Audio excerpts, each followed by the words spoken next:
واورئ او ګیر خریلو مسله دا ده چا چې ګیره کله کړه او شیشه کې وکتل یا قدمه شیشه ته ودرېدو چې زه خو ډېر ښایسته ښکارم خو که په ګیره کلې دوی دا ووایي چې زه ښایسته ښکارم پاتې کې کافر شي نه فقط دا چې کافر شي ښځه هم پې طلاقه شي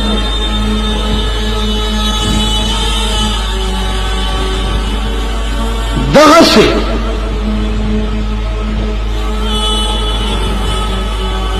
هره ګناه واخله چې تا پې فخر وکړو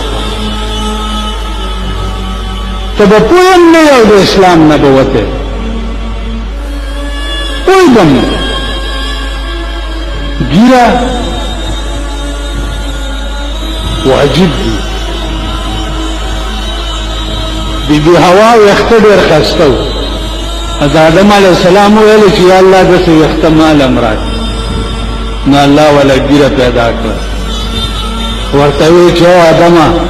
د بیبي حوا زینت چې دی د سر ویښته دي ستا زینت دا ګیره ده ستا ښایستهوالی په دې ګیره کې دی